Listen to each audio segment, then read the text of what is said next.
Do I think you should be using AI in your job search? Absolutely. If you're job searching right now, you're in the right place. Welcome to Land Your Next Job, the show that helps you move from ghosting and rejection to interviews and offers. I'm Erika Parker-Price, a certified career coach with a background in tech who has spent nearly a decade helping professionals land roles at companies like Microsoft, Google, and mission-driven organizations.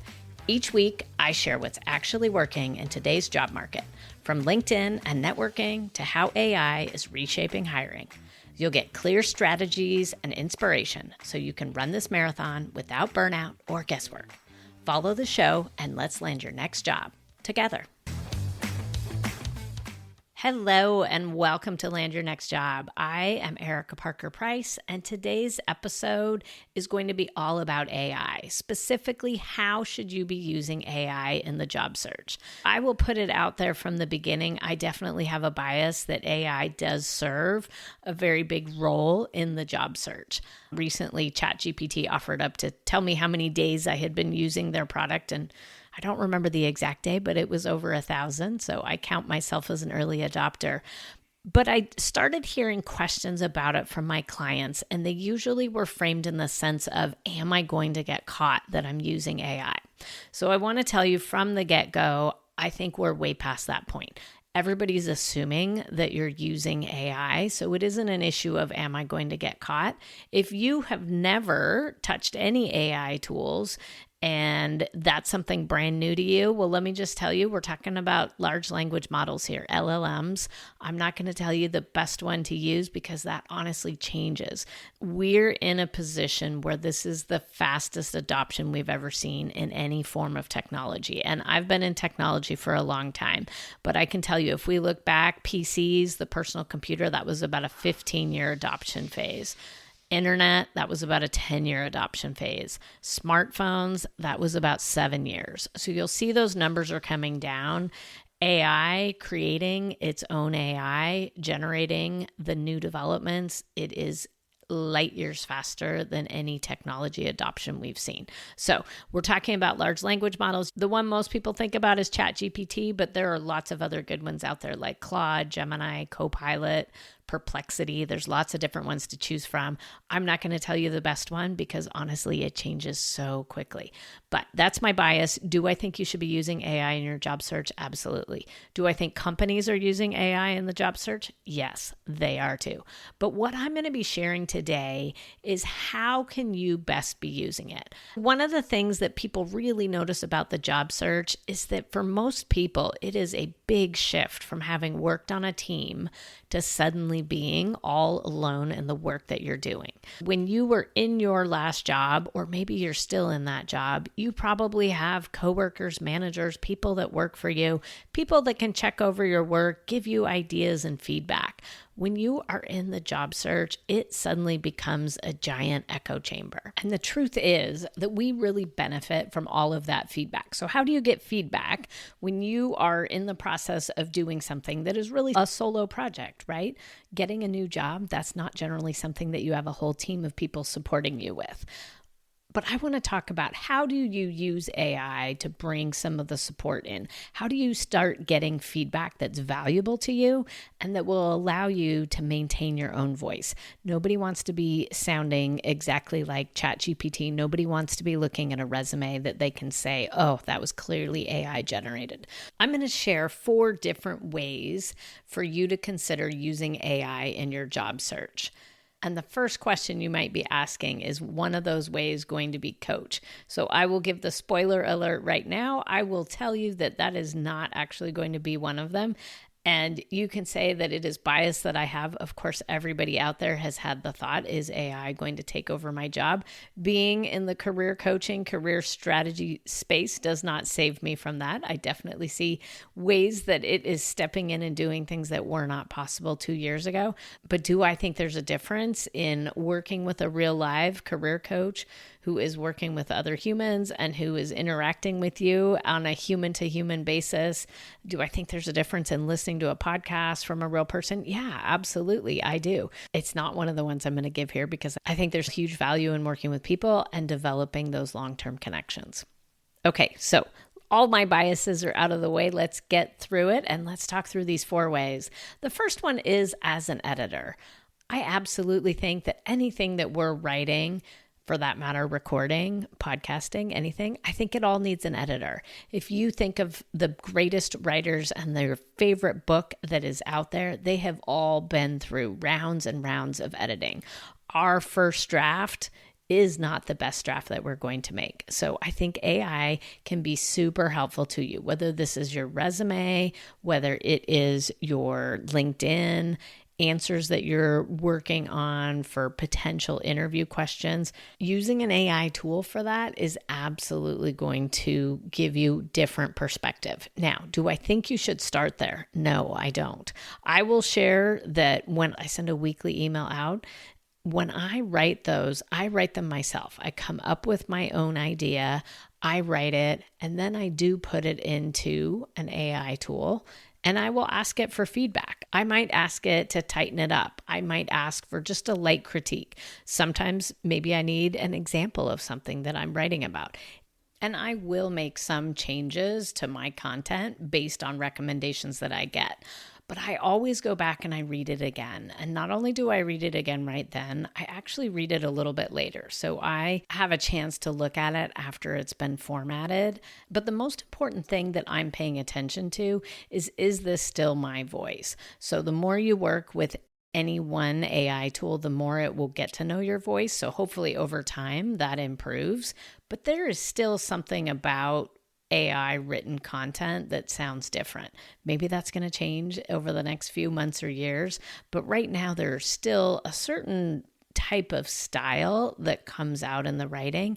And when I go back and I read that, I think, oh, wow, those don't sound like my words. So take the nugget of the idea, but don't get obsessed about using it. Don't think just because AI is giving to you, that means it's naturally better. You may have been just fine, but what it's giving you is an editor to take a look over your work. Is the editor good at grammar and spelling and all of those things? Absolutely. Is it good at coming up with different ideas? Yes, it can.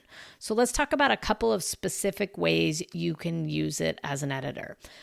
When you're looking at resumes and LinkedIn, for example, you could put one of your resume bullets in there and just ask it to rewrite it to be more clear, more concise, and maybe to suggest metrics for you. Now, when it comes to suggesting metrics, it doesn't know you. It doesn't know specifically what ROI or metrics might be applicable, but it may give you an idea for something to think about in your past that you could go ahead and apply it there. I think it's also important to ask if there's any words and phrases that you're using that might be dating your resume. So some of the things on your resume from further back, maybe they aren't called those same things anymore. So go ahead and ask it a question about that. And then my favorite way of using it is to really take a look at your resume versus a job description of something that you're going for. This can be for a specific job that you are applying for, or it could be more generally, just this is the type of job that I'm going for. But if you copy and paste your resume into the AI tool alongside the job description, and then you ask where the gaps are, one of the things that can be very insightful is it might be identifying gaps that you never even thought to put in there. It may be identifying keywords that you could absolutely put in there, but you just never thought about it. So perhaps the job description says that stakeholder management is really important. And that's something that you did all the time in your last job, but it just didn't happen to make it into your bullet points. That's something that you can go ahead and put in there. So those are some ways that you can use it on your resume. I would say the same goes for LinkedIn. And another way that I like to use it, because I'm really big on outreach. So if you're listening to this podcast, you will know that one of the statistics I repeat over and over is that 80% of all jobs come through connection. It is those connections that matter. But what if you're having a hard time reaching out to somebody? You don't know quite what to say. Maybe you're sending them a LinkedIn message. Maybe it's somebody that you know better and it's a text message and you just can't quite figure out what to say. You're worried that when they get this, they're going to think, wow, it's been a couple of years since I've even talked to that person. Go ahead and put your message into your AI tool and let it give you maybe a different version. Do I think you should write it first? Yes, I do. If anybody's in the writing world, you may have heard Anne Lamott, famous writer, she always talks about shitty first drafts. So yes, go ahead and do the shitty first draft, put it into AI, and then see if it can give you a better version that still sounds like you. You can also do it for brevity. For example, if you have something that you think is too long, go ahead and just ask it to shrink it down. So if you wrote 3 paragraphs, but you really need to get that down to a succinct 3 or 4 lines, go ahead and shrink it down. Your LinkedIn About section at the top, it can be really helpful for that. So draft something up. Most importantly, when you're working with any AI tools, that you let it know exactly what you're looking for. So not just a one and done prompt, but make this a back and forth conversation. Maybe when you're doing outreach, you're unclear, what should the subject line be? Go ahead and ask questions around that. All in all, I think that AI can be a very good editor. I think all of us need editors. I'm a writer myself and have always benefited from having other people read my work. And this is something that's available to you for either free or very inexpensively, depending upon whether you subscribe to any particular AI tool or not. I will say that the paid versions do give you more. So I don't think you need to go pay for every different LLM out there. But I do think having one paid version, which is usually $20 a month, something like that, I think that can actually give you better results. The second area that I want to talk about for using AI in your job search is research. And this one is just a slam dunk for me. Research has always been important for anybody who's doing a job search. When you go in for an interview, it is absolutely one of the things you need to be prepared for, is that they may ask, what do you know about our company? Long ago, it was hard to come up with that information. Nowadays, it is very easy to come up with that information, and it is absolutely expected that you will have done your homework. So that is certainly one area to do it, company research. But before you even get to that point, you can use AI to really be researching your target companies, your target roles, so many different areas that can even inform that search. So as an example, you could take your resume, you could go ahead, copy and paste it into the AI tool, and then ask it to suggest for you what types of companies and what types of roles would be looking for people with your skill set. Do I think that it is just going to name the company and the job and then give you a link to an application, you're going to go do it and get that job?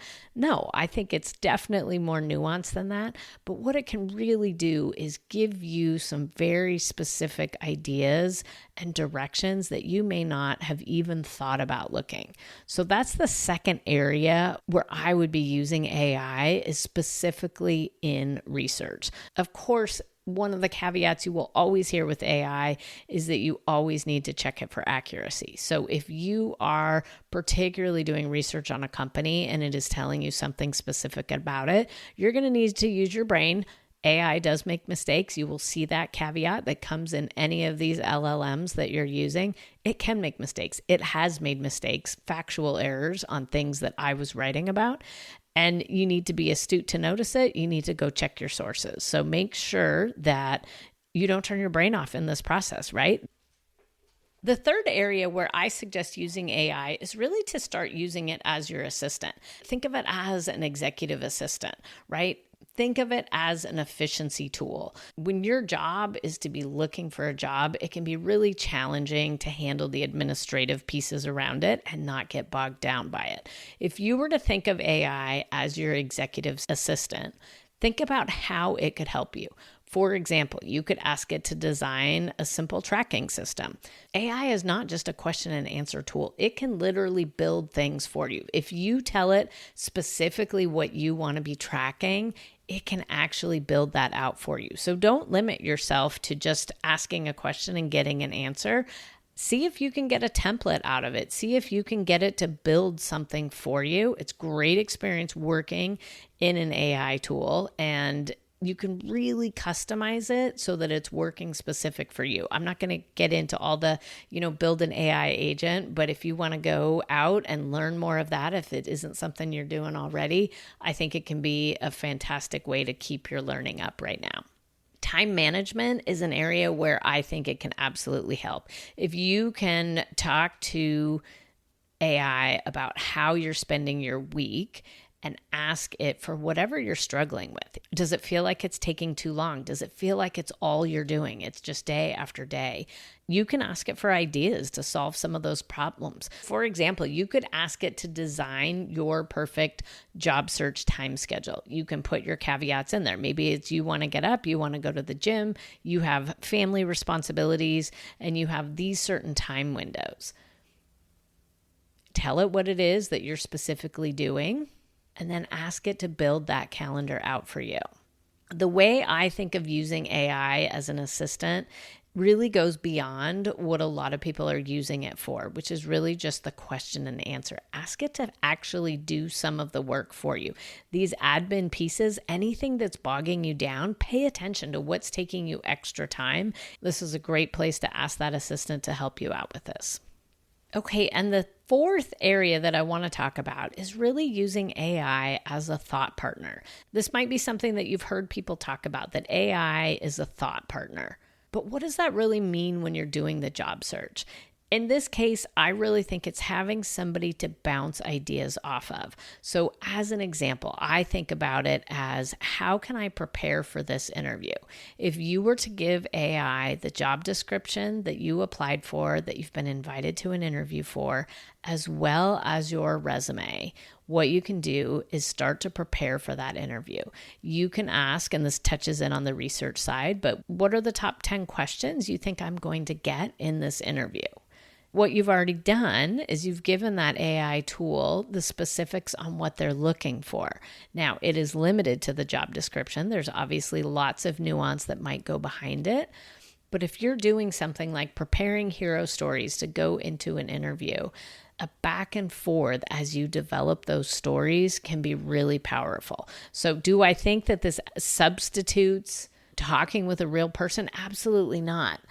And I encourage you to do that as well. But it can really help you clarify your thoughts. It can help point out gaps for you, particularly when you're prepping for something like an interview. It might point out things that are in the job description that you don't have a good story for yet, and give you time to prepare for that before you go to the interview. It can even help you after the interview. If you were fresh off of an interview and you're thinking about what those questions were and what your answers were, maybe you feel like you didn't show up quite like you wanted and that's not the job for you, but you know that you want to be more prepared next time. Go ahead and run through those answers with an AI tool, and it can help you improve those answers for the next time. AI can be a thought partner, it can be an editor, a researcher, an assistant. It can show up in many different ways, but I want to be very clear. It is just something that is helping you refine the thoughts and ideas that are already there. You need to show up authentically as yourself. And if it ever feels like it's just off, follow your gut on that. You need to show up as the most interesting version of yourself too. If everybody is using AI to sound exactly like a job description, then every single person out there is going to be the exact same. What I love in reviewing people's resumes and helping people prepare for their interviews, what I really love in that are the really unique and interesting stories. People tell me the craziest things that they have done in previous jobs, and it's those stories that people are going to remember in an interview. So it is not to make yourself a boring version that matches the job description exactly. Absolutely not. But it can be a great source of feedback. All of those things, editor, researcher, assistant, thought pattern, all of them are provided to give you some research and some context as you are on this path. So I'm never suggesting that you outsource your job search to AI. I literally don't think it works. I'm not hearing anybody that is saying that that has absolutely worked for them, but it can be a great tool for handling the busy work, for helping to refine your own thoughts and to spark new ideas. So that's my take on AI in the job search. I may actually post about this on LinkedIn, see if people have any other suggestions for how people are using it. But if you have any other questions or ideas, always feel free to connect with me on LinkedIn. I do read all those direct messages. I will absolutely accept your connection request. And of course, you can always find me on my website, erikaparkerprice.com. Go out and have a great week. I know your job is out there, and I'm happy to be on this journey with you. That's a wrap for this week on Land Your Next Job. If this episode helped, please leave a quick review and subscribe wherever you listen. Share it with a friend in transition, and I'll see you next Monday. Let's land your next job together.